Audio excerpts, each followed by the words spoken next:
ഏവർക്കും ദേവദാരുവിലെ പുതിയൊരു അധ്യായത്തിലേക്ക് സുസ്വാഗതം.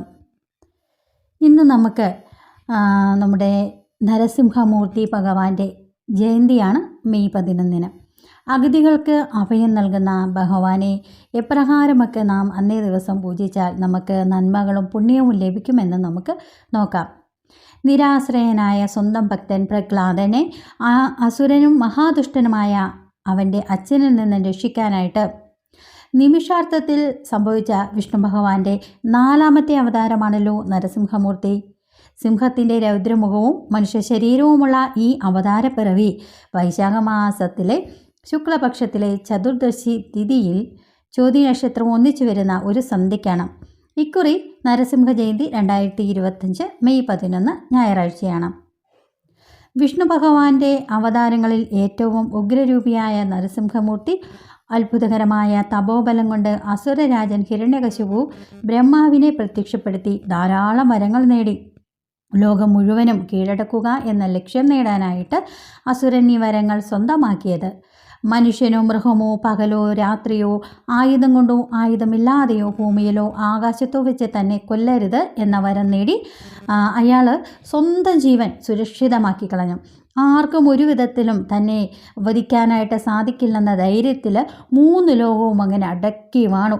മനുഷ്യരെയും ദേവന്മാരെയും ഋഷിമാരെയുമെല്ലാം ദ്രോഹിച്ചു. എന്നാൽ ഹിരണ്യകശിപുവിൻ്റെ പുത്രനായ പ്രഹ്ലാദൻ തൻ്റെ സ്വന്തം പിതാവിനെ എതിർത്തു. വിഷ്ണുഭക്തനായ പ്രഹ്ലാദനെ ഹിരണ്യകശിപു പല വിധത്തിലും വധിക്കാൻ നോക്കി.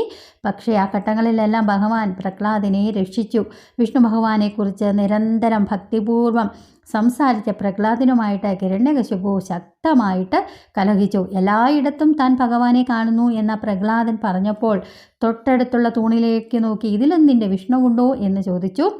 ഉണ്ടെന്ന് പ്രഹ്ലാദിൻ്റെ മറുപടിയിൽ ശുഭിതനായ ഹിരണ്യകശിപു തൂണിനെ വെട്ടി. അപ്പോൾ തൂണ് പിളർന്ന് അതിൽ നിന്നും വിഷ്ണു ഭഗവാൻ നരസിംഹരൂപം അവതരിച്ച് ഹിരണ്യകശിപുവിനെ നിഗ്രഹിച്ച് സ്വന്തം ഭക്തനായ പ്രഹ്ലാദിനെ രക്ഷിച്ചു എന്നാണല്ലോ ഐതിഹ്യം.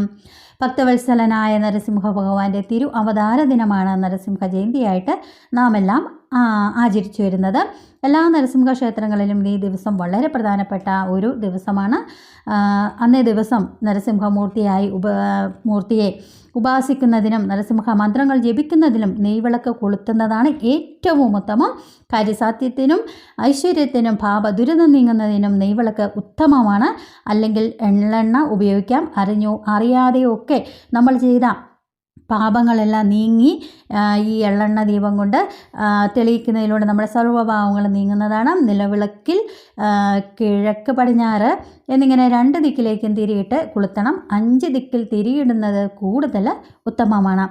ഉഗ്രമൂർത്തിയായ നരസിംഹമൂർത്തിയെ പ്രാർത്ഥിക്കുന്ന ആ സമയത്ത് നമ്മൾ ചുമന്ന വസ്ത്രം ധരിക്കുകയാണെങ്കിൽ ഏറ്റവും ഉത്തമം. വെളുത്ത വസ്ത്രം ധരിക്കുന്നത് പാപശാന്തിക്കും വിദ്യാവിജയത്തിനും, മഞ്ഞവസ്ത്രം ധരിക്കുന്നത് ഐശ്വര്യത്തിനും ധനഭാഗ്യത്തിനും, ചുവന്ന വസ്ത്രം ദൃഷ്ടിദോഷ ശാന്തിക്കും ശത്രുദോഷ ശമനത്തിനും ശാപശാന്തിക്കുമെല്ലാം ഉത്തമമാണ്. കോടി വസ്ത്രം ധരിക്കണം. അലക്കി വൃത്തിയാക്കിയ വസ്ത്രം മാത്രമേ ധരിക്കാവൂ. പിതൃപ്രീതിക്കും ഗ്രഹപ്പിഴകൾ മാറുന്നതിനും കറുത്ത വസ്ത്രവും ഈ ഒരു ജപവേളയിൽ നമുക്ക് ധരിക്കാം. ഇനി വളരെ അത്ഭുതകരമായിട്ടുള്ള ഒരു പ്രസക്തമായ ഒരു മന്ത്രമാണ് ഉഗ്ര നരസിംഹ മന്ത്രം. ഇത് നിത്യേന 2 നേരം ഒരു 16 പ്രാവശ്യം വീതം നമ്മൾ ജപിക്കണം. ചുവന്ന വസ്ത്രം ധരിച്ച് രാവിലെ കിഴക്ക് ദർശനമായിട്ടും വൈകിട്ട് പടിഞ്ഞാറ് ദർശനമായിട്ടും ഇരുന്ന് വേണം ജപിക്കുവാനായിട്ട്. അതിശക്തമായ ശത്രുദോഷ ദൃഷ്ടിദോഷങ്ങൾ പോലും ഈ മന്ത്രം ജപിക്കുന്നതിലൂടെ മാറും. അകാരണമായ ഭയമകറ്റാനും ദുരിതമോചനത്തിനും നരസിംഹ മന്ത്രം ജപിക്കുന്നത് വളരെ ഉത്തമമാണ്.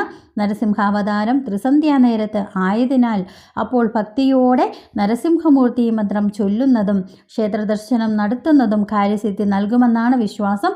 ക്ഷേത്രദർശന വേളയിൽ നരസിംഹമൂർത്തി മന്ത്രം ജപിക്കുന്നത് വളരെ ഉത്തമമാണ്. മന്ത്രം ഇപ്രകാരമാണ്: ഉഗ്രം വീരം മഹാവിഷ്ണും ജ്വലന്തം സർവതോമുഖം നൃസിംഹം ഭീഷണം ഭദ്രം മൃത്യും നമാമ്യഹം. ഇനി നരസിംഹ മൂർത്തിയുടെ ക്ഷേത്രങ്ങളിൽ അന്നേ ദിവസം മനഃശുദ്ധിയോടെ ഭക്തിയോടെയും നെയ്വിളക്ക് കത്തിച്ച് പ്രാർത്ഥിച്ചാൽ അഭീഷ്ടസിദ്ധിക്കൊപ്പം തൊഴിലും വിവാഹ തടസ്സങ്ങളൊക്കെ നീങ്ങും.